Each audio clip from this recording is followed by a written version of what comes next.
前阵子纽西兰国会在通过一项法案的时候，有议员为了表达愤怒，直接在国会跳起了毛利战舞。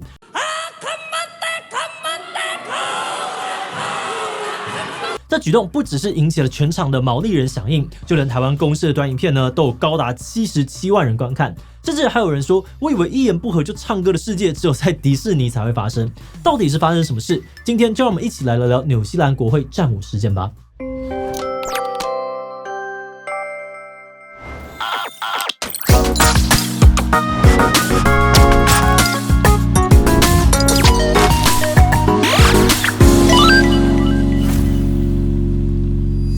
嗨吼，大家好，我是志奇。11月14号，纽西兰的右派政党行动党试图在国会通过一项法案，引起了毛利党议员克拉克的不满。他突然大声的唱起毛利战歌，而且还越唱越激昂，甚至撕毁手中的法案副本，开始跳起毛利人传统战舞哈卡。而这个行为呢，也引发了周遭议员以及旁听席的观众热烈响应，国会顿时充满了愤怒的毛利战歌。最后，议会被迫暂停30分钟，克拉克以及其他的2名议员遭到了驱离。那虽然法案在混乱当中已经通过议读但有很多人认为这项法案争议这么大，后续应该不太可能成功的立法。那到底为什么毛利人这么生气？这次的法条争议又是什么呢？今天就让我们一起来讨论看看吧。不过在开始今天的讨论之前，先让我们进行到工商服务时间。你也在找一个可以随时随地安心喝好水的方法吗？ Brita Cube 小绿方呢，采用了全球独家的母婴级设计，4倍极净的 Maxtra Pro 滤芯搭配医护级 UVC 杀菌，零废水也免安装，打开就能够马上用。滑盖式注水孔以及双集水盘，方便倒水不乱喷。5秒顺热功能，随选5种温度，贴心70度，爸妈泡奶好安心。重要的是，机身只有 A4 宽小巧不占空间，放哪都有型。那如果出门在外，还有 Brita Vital 随行滤水瓶，瓶身使用耐磨、耐摔、抗酸碱材质，滤芯更通过多国检验，有效过滤20种污染物，让你随时随地安心喝好水。现在就赶快点击资讯栏连结，把握最低44折的优惠吧。要了解这项争议之前，我们要先来了解毛利人。他们是居住在纽西兰的原住民，大约占纽西兰总人口的17%，属于少数族群。毛利人跟台湾的原住民一样都被归类为南岛语族。据说呢，在西元1300年就搭乘着独木舟抵达纽西兰东岸，并且定居了下来。那直到400年之后的1769年，英国船长库克抵达纽西兰之后，才开始有来自于欧洲各地的捕鲸船商人、传教士来到纽西兰。那随着纽西兰的欧洲移民逐渐的增加，以及欧洲各国开始大量购买纽西兰的土地，英国为了确保自己在纽西兰的影响力，决定要把纽西兰纳入殖民地。当时英国透过传教士来说服毛利人说，只要跟英国签署这个条约，就可以借助英国的力量保护他们的土地，同时又可以保障他们的海外贸易安全。最后在1840年，英国总督跟500多位的毛利酋长签署了怀唐伊条约，内容大致是说毛利人同意英国王室的治理，而王室也承诺会保障毛利人的土地所有权，同时也会给毛利人跟英国臣民相同的权利跟保护。不过条约签是签了，毛利人却认为英国政府并没有真的遵守条约。怀唐伊条约分成了毛利语版跟英语版2种，大部分酋长们签订的是毛利语版，但英国政府遵循的是英语版。这2个版本之间呢，有很多的关键字词的意涵不一样，其中最关键的是主权这个词。在英语版本当中呢，条约的意思是毛利人放弃主权，让英国政府全面统治。但毛利语的版本中呢，意思比较像是毛利人赋予英国政府治理权，但毛利人仍然保有部落的主权。除此之外呢，这2个版本的条约内容也不太一样，这就导致后续要解释条约时会出现很大的争议。那在这样子的认知落差之下呢，毛利人认为英国政府并没有落实合约，保障他们的土地所有权。在条约签订后不久，英国殖民之下的这个纽西兰当局就开始贱价收购，甚至用武力征收的方式加速取得毛利人的土地。而这也导致在1845到1872年之间，毛利人与官方爆发多次武力冲突，也就是所谓的纽西兰战争。同时呢，纽西兰议会也还通过了多项的法律，不只是让土地的交易变得更容易，还提高了纽西兰总督处决毛利叛乱者的权限，甚至呢允许官方没收这些叛乱者的土地。在毛利人的眼中呢，纽西兰当局不只是夺走了许多毛利人的性命，更是抢走了大量的土地。根据纽西兰的官方资料，在19世纪的后期呢，有多达200万公顷的毛利土地被转移到了白人手中。直到1975年，事情才出现了转机。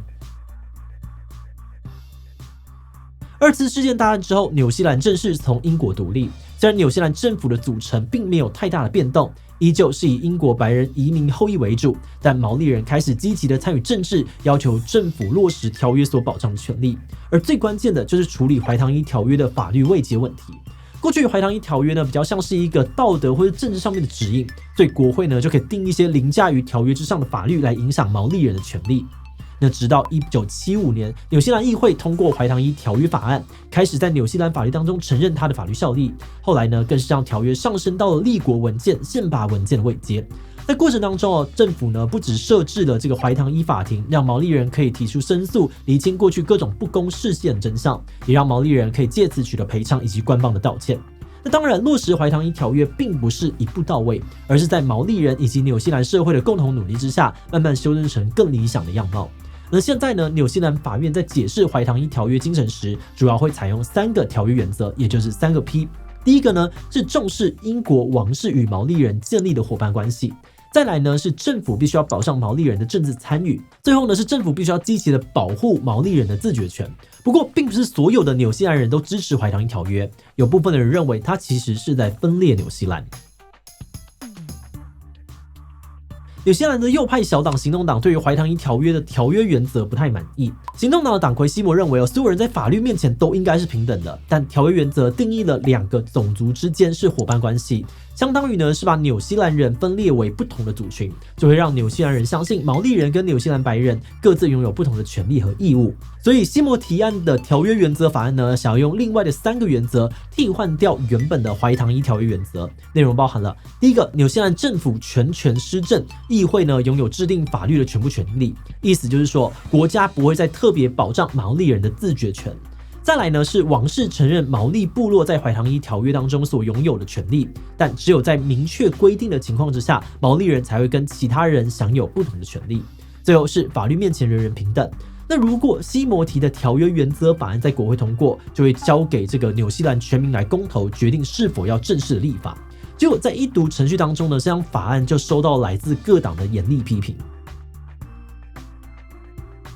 毛利党的共同主席维迪提指出怀唐伊条约是一个宪法文件，法律位阶应该高于国会的任何人跟任何法律，所以法案的提出者呢根本没有权利用现在的方式来改变怀唐伊条约。再来呢是批评法案的初衷有争议。绿党的联合领袖史瓦布里克指出，西摩说这个法案是为了平等，但其实纽西兰根本就没有真正的平等过。他提出数据不管是在住房健康、预期寿命等等的指标上面，毛利人都明显比白人还要更加劣势。他认为呢，现在之所以会这个样子，都是因为过去英国王室的殖民压迫。那身为英国移民的后代，大家有必要做些什么来改变这一切？最后是批评这个法案太过简化条约解释。立场中间偏右的执政党国家党表示说，他们是因为跟行动党有协议，才会在一读过程支持法案，但后续会投票反对。他们认为条约原则法案用过于简化的方式来解释条约，然后就要付诸公投。在程序上面来说呢，是用一个粗糙的方式来处理一个非常微妙的问题，不是很恰当。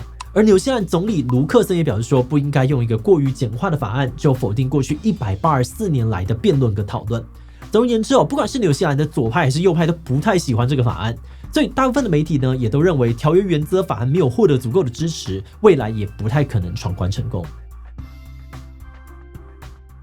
一开始我们是因为在社群上面疯传这个纽西兰国会跳毛利战舞的影片，才开始好奇这个议题。没有想到呢，在查资料的过程当中，居然出现了羡慕的情绪。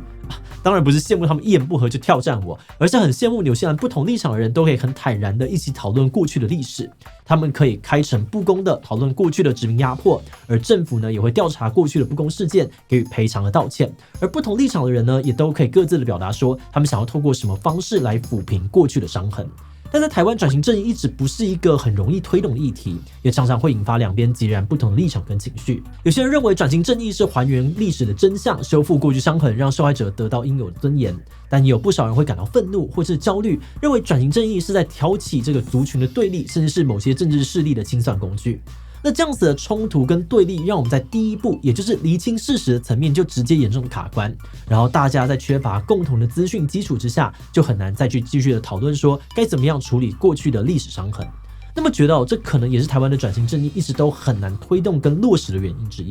所以我们很羡慕纽西兰人呢，可以长期的透过讨论跟辩论来处理这个有着复杂历史脉络的议题。那虽然直到今天我们还是可以从条约原则法案看到他们意见不一，但这个讨论跟辩论的过程对我们来说还是非常珍贵。那最后，因为怀唐因条约牵涉到这个纽西兰100多年来的历史脉络，也关系到现今纽西兰的宪政体制真的非常复杂。那如果有观众是这方面的专家，非常欢迎在留言区协助补充相关的资讯哦。好的，那我们最后呢也想来问大家，假如你是纽西兰白人，你会支持毛利人取得更高的自治权吗？ A 支持少数族群有权保留他们传统的生活方式，不应该由多数者决定。B 不支持每个国民在法律面前都是平等的，两套规则会导致国家分裂。C 没有意见只要不损害到我的权益就好。第其他留言分享你的想法吧。最后，如果你喜欢今天的影片，欢迎分享出去，让更多人知道纽西兰的国会战舞。此外呢，可以点击这个地方看转型正义以及纽西兰的终身禁言令。那么今天的这一期就到这边告一段落，我们就明晚再见喽。